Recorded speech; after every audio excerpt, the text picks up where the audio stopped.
আজকে আমরা দেখছি মিডিভাল পলিটিক্যাল থট, অর্থাৎ বাংলায় বললে মধ্যযুগীয় রাজনৈতিক চিন্তাধারা। ঠিক আছে, বেসিক্যালি আমরা এখানে ইউরোপে যে চিন্তাধারাগুলো আছে, রাজনৈতিক চিন্তাধারাগুলো, সেগুলো দেখব এবং তার বিশেষ করে প্রধান বৈশিষ্ট্যগুলো দেখব। যেখানে বৈশিষ্ট্য বলতে আমরা ফেথ দেখতে পাই।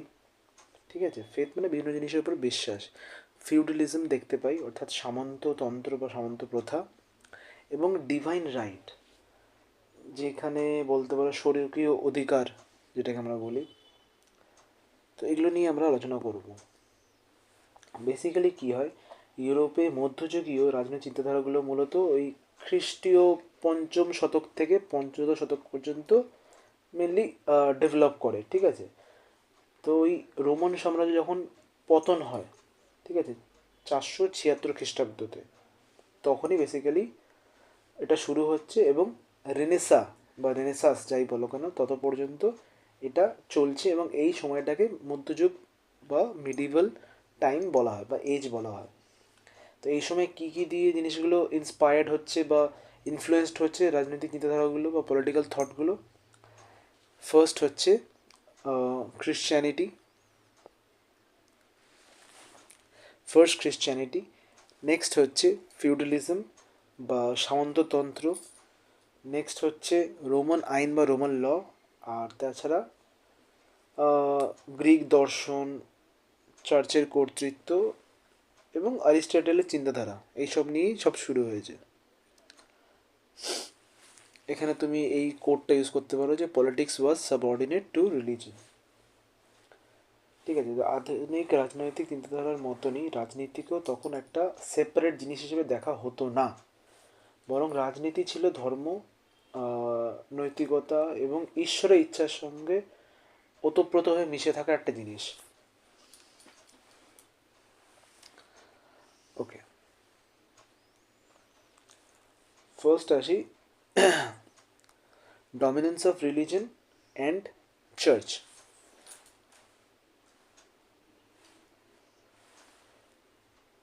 তো বেসিক্যালি কী হয়, সবসময় এটা বিশ্বাস করা হতো মধ্যযুগে যে রোমান ক্যাথলিক চার্চ ছিল ইউরোপের সবচেয়ে বেশি শক্তিশালী প্রতিষ্ঠান।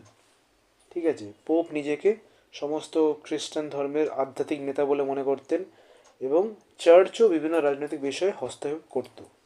রাজা ও শাসকদের চার্চের কর্তৃত্ব মেনে চলতে হতো, এবং এর ফলে কী হতো, মাঝে মাঝেই চার্চ এবং রাষ্ট্রের মধ্যে বা পোপ এবং রাজার মধ্যে ঝামেলা লেগেই থাকে। তো চার্চ দাবি করতো যে তার যে আধ্যাত্মিক ক্ষমতা আছে সেটা রাজকীয় ক্ষমতা বা রাজার ক্ষমতার থেকে বেশি ওপরে, মানে চার্চ হচ্ছে সুপ্রিম অথরিটি। এটা চার্চ বিলিভ করতো এবং সবাইকে সেটাই বিশ্বাস করাতো।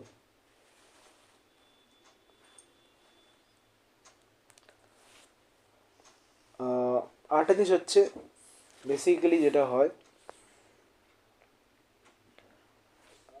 এখানে একটা জিনিস বলে দেওয়া উচিত, সেটা হচ্ছে যে মধ্যযুগে রাজনীতির থেকে কিন্তু বেশি গুরুত্বপূর্ণ ছিল ধর্মের প্রাধান্য, বিশেষ করে খ্রিস্ট ধর্ম। এবং মধ্যযুগে কিন্তু ঈশ্বরকে সর্বোচ্চ ক্ষমতা উৎস বলে মনে করা হতো। সেই সময় মনে করা হতো যে রাজনৈতিক কর্তৃত্বকে তো গুরুত্ব দিতেই হবে, কিন্তু তার থেকে বেশি গুরুত্ব কাকে দেওয়া উচিত? ঈশ্বরকে। এই all political authority must serve God's purpose. Anyways,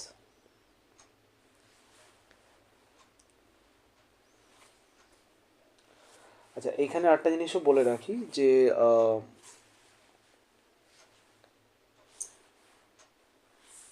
কি এটা ভাবলাম বলবো, হ্যাঁ, রাজারা কিন্তু নিজেদেরকে ঈশ্বরের প্রতিনিধি হিসেবে মনে করত। ঠিক আছে, অন্যদিকে যেহেতু সর্বোচ্চ ক্ষমতা হিসেবে ঈশ্বরকে মনে করা হতো উৎস, তো রাজনৈতিক ক্ষমতা যদি ঈশ্বরের কাছ থেকে না আসে তাহলে তো লোকে তার উপর বিশ্বাস করবে না, সেই জন্য এই জিনিসটা তারা ইউজ করতো আর কি। ওকে, তো এইটাই হচ্ছে মেনলি ডিভাইন রাইট, যে মধ্যযুগে কী হতো, রাজনৈতিক জেতার সঙ্গে রাজাকে একটা ঐশ্বরিক অধিকার তত্ত্ব ইম্পর্টেন্ট ছিল। মানে কি বলতে চাইছি, তো ডিভাইন রাইট অফ কিংসটা কি, এই ডিভাইন রাইট অফ কিংস অনুযায়ী রাজারা সরাসরি ঈশ্বরের কাছ থেকে ক্ষমতা পায় এবং সেই জন্য তারা শাসন করছে। তো রাজার আদেশ অমান্য করা মানে হচ্ছে পাপ করা, কারণ সেটা ঈশ্বরের দূতের আদেশ অমান্য করা হয়ে যাবে। এবং রাজা কাউকে উত্তর দিতে বাধ্য নয় একমাত্র ঈশ্বর ছাড়া। তো এই তত্ত্বের ফলে কি হয়, রাজা বেশি শক্তিশালী হয়ে পড়ে এবং জনগণও তাকে বিশ্বাস করা শুরু করে। যদিও পরবর্তীকালে যখন রেনেসা এসব আসে, তখন এই যে ধারণা বা চিন্তা ভাবনা, এটা প্রবল চ্যালেঞ্জের মুখে পড়ে। ঠিক আছে। তো সামন্ততন্ত্র যে প্রথাটা আছে সেটাও এখানে বলে দিই। কি হচ্ছে, মধ্যযুগে ইউরোপে সামন্ততান্ত্রিক ব্যবস্থা প্রচলিত ছিল। এগুলো আমরা কম বেশি সবাই হিস্ট্রিতে পড়েছি। তো এই সামন্ততন্ত্রের বৈশিষ্ট্য কী ছিল, যে রাজনৈতিক ক্ষমতাকে বিকেন্দ্রীভবন করা। কীরকমভাবে, সবার উপরে রাজা থাকবে, তারপরে তার কিছু আনুগত্য নোবেলস বা লজরা থাকবে, তারপরে নাইটসরা থাকবে, এবং লাস্টে পিজেন্ট বা সার্ভসরা থাকবে। ঠিক আছে। তো রাজা, সামন্ত এবং জমিদারদের মধ্যে ক্ষমতাকে বিভাজন করে দেওয়া হচ্ছে বা বন্টন করে দেওয়া হচ্ছে। ঠিক আছে। তো এইভাবে বিকেন্দ্রীভবন ঘটছে বা ডিসেন্ট্রালাইজেশন হচ্ছে। কীভাবে হচ্ছে, ল্যান্ড এবং লয়্যালটির ওপরে বেস করে। তো এর ফলে কি হয়ে যাচ্ছে আলটিমেটলি, যে একটা শক্তিশালী কেন্দ্রীয় রাষ্ট্রের অভাব থেকে যাচ্ছে। তো রাজনৈতিক চিন্তার মধ্যে অধিকার থেকে বেশি কর্তৃত্ব গুরুত্ব পেয়ে যাচ্ছে। ওকে। নেক্সট আসছে ল, মরালিটি অ্যান্ড জাস্টিস।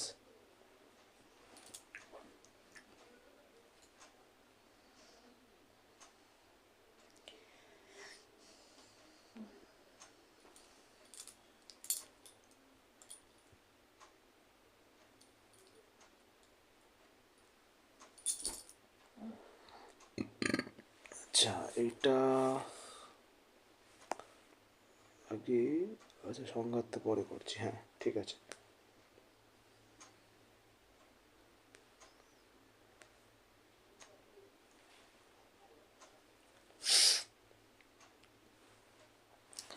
বেসিক্যালি কী হয়, মধ্যযুগীয় রাজনৈতিক চিন্তাধারায় রাজনীতিকে একটা নৈতিক কার্যকলাপ হিসেবে দেখা হতো।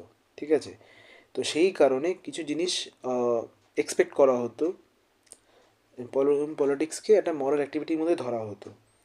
যেমন ফার্স্ট হচ্ছে, শাসককে, যে শাসক হবে বা রাজা হবে, তাকে ন্যায়পরায়ণ বা নৈতিক হতে হবে সব দিক থেকে। ঠিক আছে। নেক্সট হচ্ছে, রাষ্ট্রের উদ্দেশ্য হবে নৈতিক শৃঙ্খলাটাকে রক্ষা করা। আর আইনকে ঈশ্বরের আইন ও প্রকৃতিক আইনের সঙ্গে সামঞ্জস্যপূর্ণ হতে হবে। কারণ রাজনৈতিক ক্ষমতা তখনই ভ্যালিড বা বৈধ হবে যখন সেটা নৈতিকতার ভিত্তিতে প্রতিষ্ঠিত হবে।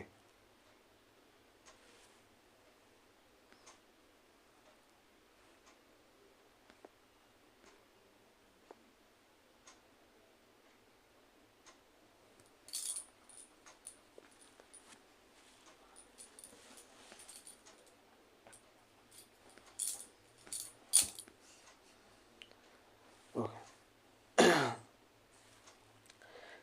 নেক্সট হচ্ছে চার্চ এবং স্টেটের মধ্যে যে সংঘাত, সেইটা নিয়ে আলোচনা।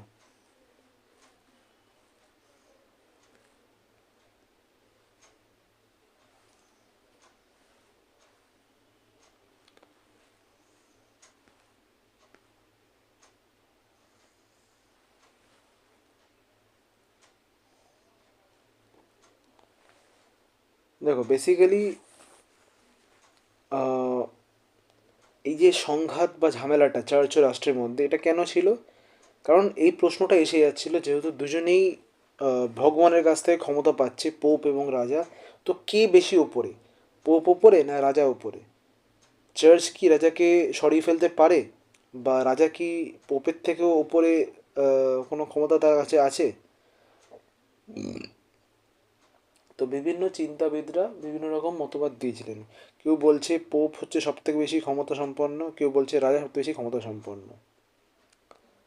ঠিক আছে। তো এর ফলে এই যে ঝামেলাটা আরও বেড়ে যায় পরবর্তীকালে।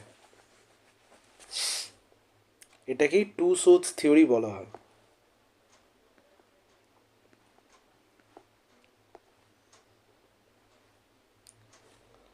ওকে,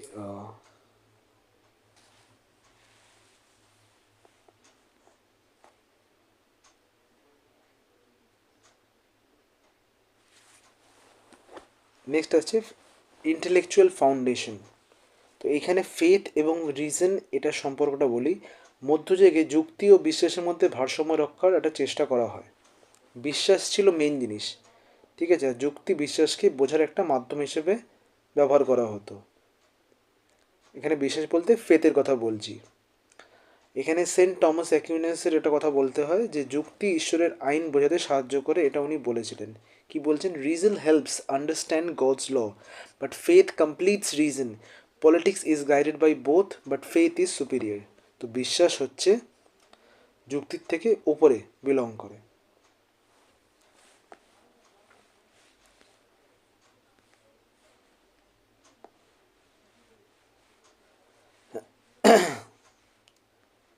আচ্ছা, এইখানে গ্রিক যে ইনফ্লুয়েন্স বা রোমান ইনফ্লুয়েন্স সেটাও বলি।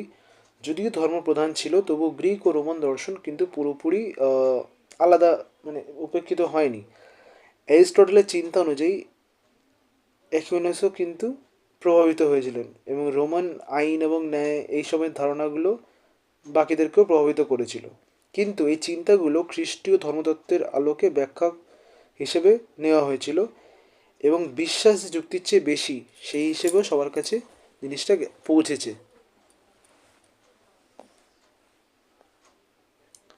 Next, the individual and society.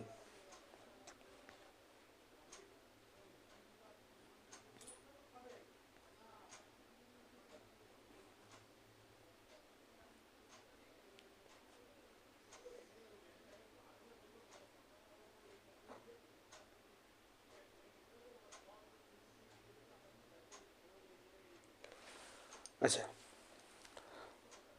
তো তখনকার দিনে কিন্তু কোনো ইন্ডিভিজুয়াল রাইট বা ব্যক্তি অধিকারের কোনো কনসেপ্ট ছিল না, তো এটার অভাবই ছিল। তো আধুনিক চিন্তার বিপরীতে এই জিনিসটা ব্যাপার ছিল যে তখন কোনো ব্যক্তিগত অধিকার সেই রকম গুরুত্ব পায়নি।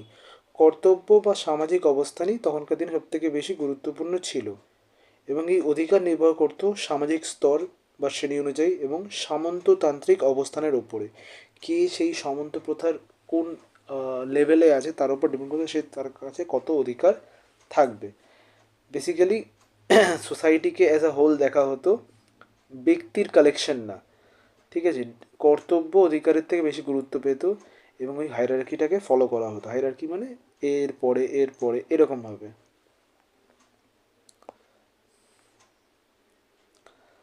আচ্ছা, এখানে আরও কিছু জিনিস বলে দিই। এই যে আমরা কিছুক্ষণ আগে চার্চের সংঘাতটা বললাম বা দেখলাম, তার আগে কিন্তু একটা সময় এমনও ছিল যখন দুজনে একে অপরের পরিপূরক ছিল। তখন চার্চ আধ্যাত্মিক দিকটা দেখতো এবং রাষ্ট্র বাকি শাসন কাজগুলো দেখতো। কিন্তু এই ঐক্যতাটা ভেঙে গেছিলো বলেই যত ঝামেলা শুরু হলো।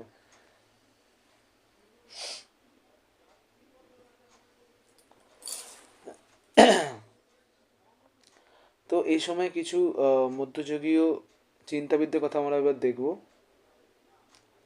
কে কে ছিলেন? Saint Augustine, Saint Thomas Aquinas, Marsilius of Padua, আর জন অফ স্যালিসবেরি, ঠিক আছে। তো সেন্ট অগাস্টিন কী তত্ত্ব দিয়েছিলেন? City of god versus city of man, এবং চার্চ সেন্টার থট। অন্যদিকে সেন্ট টমাস অ্যাকুইনাস ওই অ্যারিস্টোটেলের সঙ্গে ক্রিশ্চিয়ানিটিটাকে মিশ্রণ করে ফেলেছিলেন, এবং ন্যাচারাল ল থিওরিটাও উনি দিয়েছিলেন। জন অফ স্যালিসবেরি দিয়েছিলেন অর্গানিক থিওরি অফ স্টেট এবং মরাল লিমিটস অন কিংশিপ, এই থিওরিগুলো। আর মার্সিলাস অফ পড়ুয়া ইনি দিয়েছিলেন হচ্ছে তখনকার সময়ে যে ধর্মনিরপেক্ষ চিন্তাভাবনাগুলো সেগুলো উনি দিয়েছিলেন, এবং তিনি প্যাপল অথরিটিকে চ্যালেঞ্জও করেছিলেন।